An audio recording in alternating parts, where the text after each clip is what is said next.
Quatre éléments reviennent systématiquement dans les disputes des couples qui sont destinés à se séparer. Si ces quatre éléments font partie de ton couple aujourd'hui, alors il va falloir les tuer dans l'œuf avant qu'ils ne soient fatals à ta relation de couple.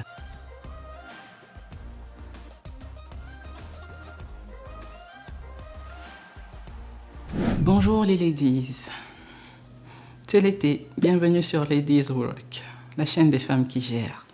Ici on pose les jalons qui te permettent de passer de femme ordinaire à femme d'impact indépendante. Ici tu vas entendre parler de couple, ici tu vas entendre parler d'indépendance financière, d'argent. Ici tu vas entendre parler de level up, de développement personnel. Je suis Habiba, je suis ingénieure en informatique de formation. Je suis entrepreneur depuis plusieurs années. J'accompagne les femmes vers leur plein épanouissement en tant que mère, en tant qu'épouse, mais surtout en tant que femme d'impact indépendante. En observant un couple se disputer, il est possible de prédire le caractère bref ou pérenne de leur relation de couple. Straight to the point, on va parler des 4 cavaliers de l'Apocalypse. John Gottman les a appelés ainsi dans son livre « Les couples heureux ont leurs secrets ». Les 4 cavaliers de l'Apocalypse, ces 4 facteurs-là qui vont mener lentement mais sûrement votre couple vers la rupture. Donc on va commencer par ce premier cavalier-là, qui est la critique. La critique dans le couple. Il faut faire une différence entre la critique et le grief. Vous savez, le grief, c'est une remarque ponctuelle qu'on fait à son conjoint ou à sa conjointe quand il n'a pas assuré ou quand il n'a pas fait quelque chose que vous attendiez d'elle. Okay? Il devait rentrer à la maison avec du pain. Vous lui avez demandé de prendre du pain au cours de la journée avant de rentrer à la maison. Et le conjoint a oublié. Le partenaire est rentré à la maison sans le pain. Vous allez lui faire la remarque, c'est un grief. Vous allez lui dire, chérie, j'aurais vraiment aimé que tu penses à ramener du pain. Ce soir, on va prendre la salade sans pain et je ne suis pas très contente.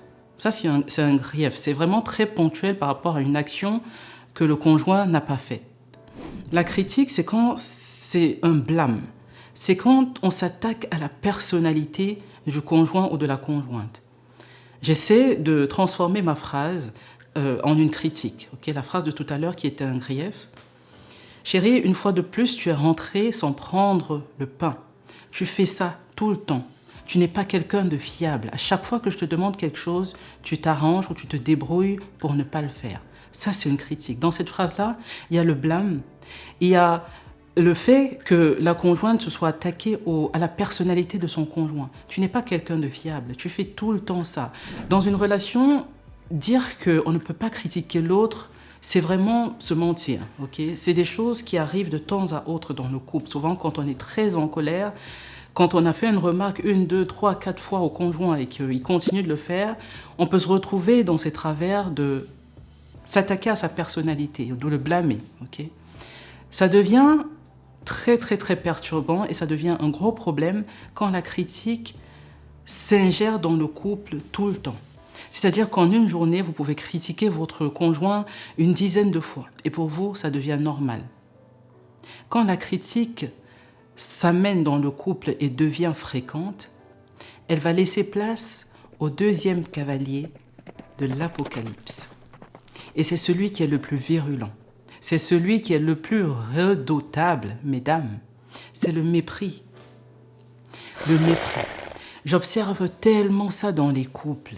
J'observe tellement ça dans les couples des personnes que je coach aujourd'hui que à chaque fois, je leur fais cette remarque de leur dire si vous n'arrêtez pas de vous comporter comme ça avec votre conjoint, vous courez vers la rupture inévitablement. Le mépris, ça se traduit par le sarcasme quand l'autre parle ou quand vous parlez à l'autre. Ça se traduit par le cynisme, les moqueries, les railleries. Le fait de lever les yeux au ciel quand vous parlez à votre conjoint ou quand il vous parle, ça se traduit par un comportement irrespectueux envers votre conjoint ou votre conjointe. Et le mépris, en fait, ça veut dire je suis dégoûté, je suis exaspéré, je suis excédé par toi, par ton comportement, par tout ce que tu fais. Et quand on méprise quelqu'un, on ne le respecte plus. On ne le valorise plus. Il y a zéro relation de couple avec le mépris. Si vous méprisez votre conjoint, vous lui dites clairement qu'il vous dégoûte. Alors, où est passé l'amour? Donc, si ça revient dans votre couple, si vous reconnaissez que de temps en temps, vous parlez à votre conjoint avec beaucoup de condescendance, en levant les yeux au ciel, en lui manquant de respect, il est temps de rectifier ça maintenant, à moins que vous ne vouliez vous en aller. Alors là, vous allez atteindre votre objectif si vous continuez. Le troisième facteur qui va mener votre relation vers la rupture, vers le divorce, c'est l'attitude défensive. Vous savez, quand vous agressez ou quand vous méprisez votre conjoint ou vice-versa, quand vous êtes agressé ou méprisé, la première chose que vous cherchez à faire ou que votre conjoint va chercher à faire, c'est de se défendre. Okay? Quand vous l'agressez, vous lui dites par exemple, tu ne m'aides jamais dans les tâches ménagères, je fais tout à la maison toute seule, je m'occupe des enfants toute seule tout le temps. Votre conjoint va essayer de se défendre, s'il vous aime encore. Okay? Et s'il est encore en mode « je veux arranger les choses », il va essayer de se défendre. Il va trouver des raisons pour justifier le fait qu'il ne vous aide pas. Et vous, ça va vous exaspérer encore plus parce que vous allez vous rendre compte que vous avez déjà tout essayé avec lui et qu'il est en train de chercher des prétextes pour se dédouaner. Et vous allez continuer à le mépriser, à l'agresser. Et lui va continuer à se défendre. En fait, quand le conjoint se défend, il essaie d'arranger la situation, mais il essaie surtout de dire « ce n'est pas que de ma faute, c'est de la tienne aussi ». Parce que si ce n'était pas le cas, il allait tout simplement dire « oui chérie, tu as raison ». Mais quand il vous dit « oui chérie, tu as raison, mais », ça veut dire qu'il essaie de partager la responsabilité. Et ça va vous exaspérer, vous allez continuer à l'agresser, vous allez continuer à le mépriser si vous aviez déjà commencé, vous allez continuer à critiquer. Et vous n'allez pas réussir à résoudre le problème comme ça. Donc, l'attitude défensive, c'est le troisième cavalier de l'Apocalypse. C'est ce facteur-là qui, en troisième position, va vous mener vers le divorce. Enfin, le dernier, quand vous arrivez à ça, quand vous arrivez à cette étape-là, ces dernières étapes dont on va parler, là maintenant, c'est que vous êtes pratiquement à la fin de votre couple. C'est que tout est pratiquement terminé. Et j'espère que ce n'est pas votre cas aujourd'hui. Le quatrième cavalier de l'Apocalypse, c'est la dérobade. Vous savez, quand le conjoint il a été assailli, c'est-à-dire qu'on est dans un cercle vicieux de critiques, de mépris, d'attitudes défensives, il y a une charge négative qui se crée dans le couple. Et finalement, il y a un conjoint qui décroche, qui en a marre, qui ne peut plus supporter cette ambiance pleine de négativité. Et la solution qu'elle va trouver, c'est de se dérober. C'est de vous ignorer complètement. Quand vous vous plaignez, quand vous vous accusez, quand vous critiquez, quand vous méprisez, quand vous criez, il ne vous calcule pas ou elle ne vous calcule pas. Là, je parle du partenaire, mais c'est souvent les hommes.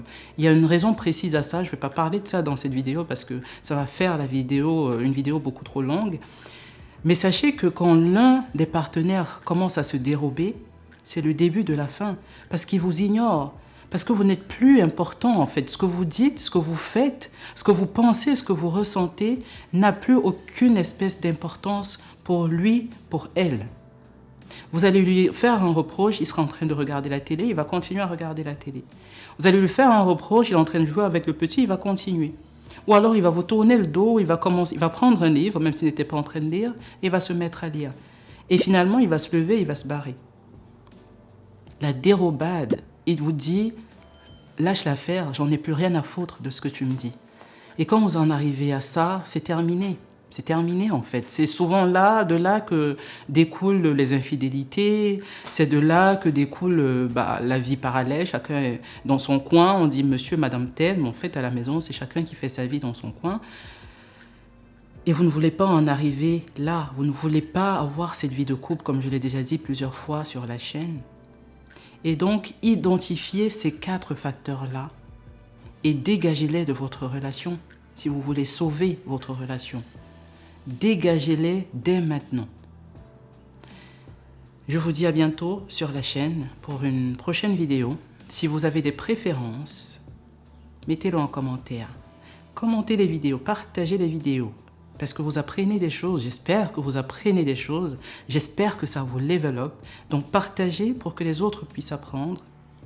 Commentez, donnez vos avis, critiquez. Vous avez le droit de dire je ne suis pas d'accord avec ça, moi je pense ça, c'est le but des vidéos, le but c'est pas que je fasse des monologues. Donc commentez, donnez vos avis, partagez et abonnez-vous. Donc je vous dis à bientôt sur la chaîne pour une prochaine vidéo. Ciao.